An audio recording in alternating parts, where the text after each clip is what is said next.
Hello नमस्ते, welcome और welcome back to the educational channel of botany Adda में आप सभी का स्वागत है। सो गाइज, आज मैं आपको श्वसन को प्रभावित करने वाले कारक बताऊंगी। कौन कौन से कारक, कौन कौन से फैक्टर जो हैं वो आपकी श्वसन की प्रोसेस को अफेक्ट करते हैं, वो सभी मैं आपको आज के वीडियो में एक्सप्लेन करने वाली हूँ बिल्कुल डिटेल में। ठीक है, इंटरनल और एक्सटर्नल दोनों ही फैक्टर हम देखेंगे।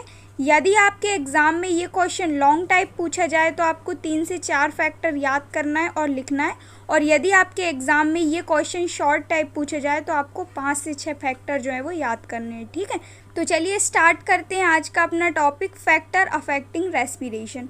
सबसे पहले मैं आपको इसका थोड़ा इंट्रोडक्शन देती हूँ, देन हम स्टार्ट करेंगे।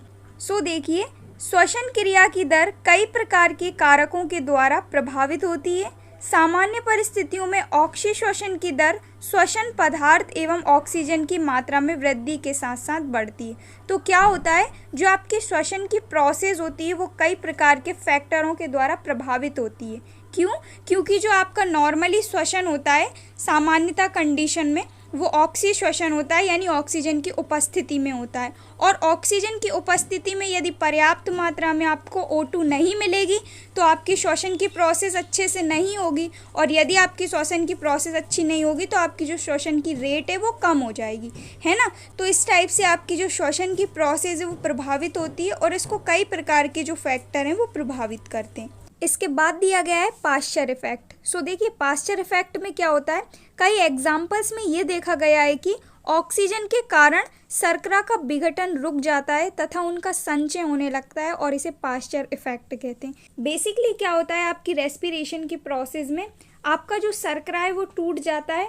टूटने के बाद आपकी एनर्जी बनती है, साथ ही साथ CO2 बनती है, और इस टाइप से आपकी जो रेस्पिरेशन की प्रोसेस है वो कंप्लीट होती है। बट पाश्चर इफेक्ट में क्या होता है, कई एग्जाम्पल में ये देखा गया है कि ऑक्सीजन के कारण जो शर्करा है वो टूट नहीं पाता और उसका संचय होने लगता है, जिसे कहते हैं पाश्चर इफेक्ट। ठीक है, तो ये इसका थोड़ा सा इंट्रोडक्शन था। अब हम देखते हैं अपना टॉपिक, फैक्टर्स। कौन कौन से फैक्टर जो हैं वो आपकी रेस्पिरेशन के प्रोसेस को इफेक्ट करते हैं। सबसे पहला है जीवद्रव्य यानी प्रोटोप्लाज्म। नई तथा शीघ्रता से वृद्धि करने वाली कोशिकाओं में श्वसन पुरानी तथा परिपक्व कोशिकाओं की अपेक्षा अधिक तीव्रता से होता है। तो क्या होता है, जो आपकी नई कोशिकाएं हैं या नई पत्तियों की जो सेल्स हैं उनमें श्वसन, और जो पुरानी पत्तियां हैं उनकी कोशिकाओं में जो श्वसन होता है वो काफ़ी ज़्यादा तीव्रता से होता है। यानी कहा जाए तो जो नई सेल्स हैं और जो ज़्यादा शीघ्रता से वृद्धि करती हैं उनमें जो श्वसन है वो काफ़ी तीव्रता से होता है, एज़ कम्पेयर टू पुरानी जो कोशिकाएं हैं या पुरानी जो परिपक्व सेल्स हैं उनकी अपेक्षा। ठीक है, क्योंकि श्वसन में काम आने वाले एंजाइम्स का बनना तथा इनकी क्रियाशीलता प्रोटोप्लाज्म यानी जीव द्रव्य की सामान्य स्थिति पर निर्भर करती है। ऐसा क्यों होता है? क्योंकि जो आपकी श्वसन की प्रोसेस है उसमें काफ़ी सारे एंजाइम भाग लेते हैं, और वो एंजाइम का बनना आपकी प्रोटोप्लाज्म की नॉर्मल जो कंडीशन है उसकी जो स्थिति है उस पर डिपेंड करता है। इसलिए जो आपकी नई और शीघ्रता से वृद्धि करने वाली जो कोशिकाएं हैं उनमें रेस्पिरेशन की प्रोसेस काफ़ी अधिक होती है या काफ़ी अधिक तीव्रता से होती है। ठीक है, इसके बाद सेकंड है भोज्य पदार्थ यानी फूड मटेरियल। श्वसन पदार्थ जैसे कार्बोहाइड्रेट, वसा, ये सभी की अधिकता में श्वसन की दर तेज हो जाती है और इनकी कमी से धीमी हो जाती है। तो क्या होता है, जो आपके श्वसन पदार्थ होते हैं कार्बोहाइड्रेट वगैरह, ये सभी यदि अधिक मात्रा में होंगे तो आपकी स्वाभाविक सी बात है रेस्पिरेशन की जो दर है, जो रेट है वो तेज हो जाएगी, और यदि इनकी कमी होगी तो जो आपकी रेस्पिरेशन की रेट है वो कम हो जाएगी या धीमी हो जाएगी। ठीक है, इसके बाद थर्ड है टेम्परेचर यानी तापमान। साधारण श्वसन की गति, साधारण जो रेस्पिरेशन है उसकी जो गति है वो 0 डिग्री सेल्सियस से 35 डिग्री सेल्सियस तक बढ़ती है, और 35 से अधिक डिग्री सेल्सियस पर जीवद्रव्य और एंजाइम नष्ट होने लगते हैं, और 45 से ऊपर जब आपका टेम्परेचर पहुंच जाता है तो श्वसन की जो क्रिया है वो नहीं होती है, और 0 डिग्री सेल्सियस से नीचे टेम्परेचर गिरने पर आपकी जो श्वसन की प्रोसेस है वो बहुत ही ज़्यादा कम हो जाती है। तो देखा जाए तो आपकी नॉर्मल जो रेस्पिरेशन की रेट है वो 0 डिग्री सेल्सियस से 35 डिग्री सेल्सियस के बीच में बढ़ती है।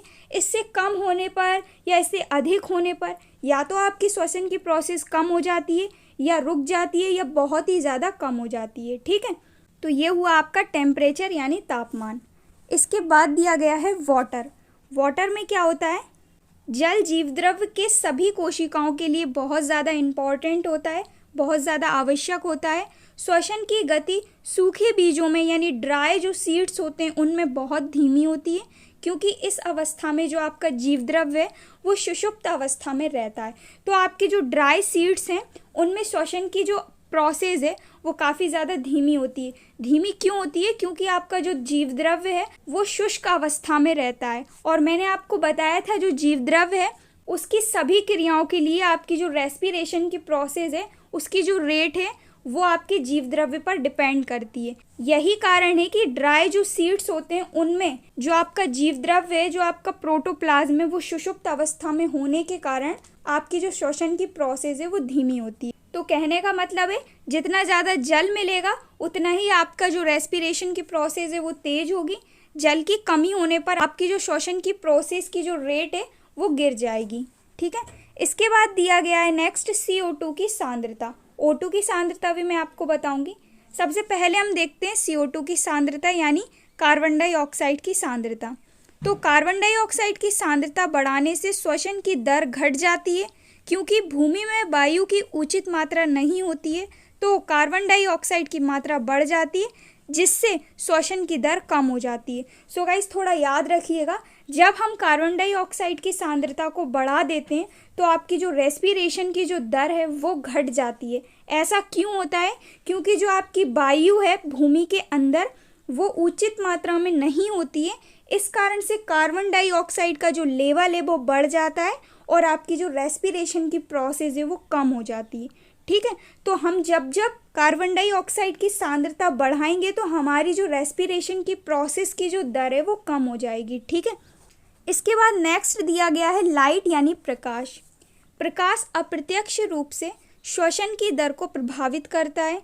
इमर्सन एवं लेविस के अनुसार उपयुक्त प्रकाश में प्रकाश संश्लेषण की दर अधिक होती है, अतः श्वसन की दर भी अधिक होती है। प्रकाश के प्रभाव में पौधों के तापमान में भी वृद्धि हो जाती है, अतः श्वसन की दर में भी वृद्धि हो जाती है।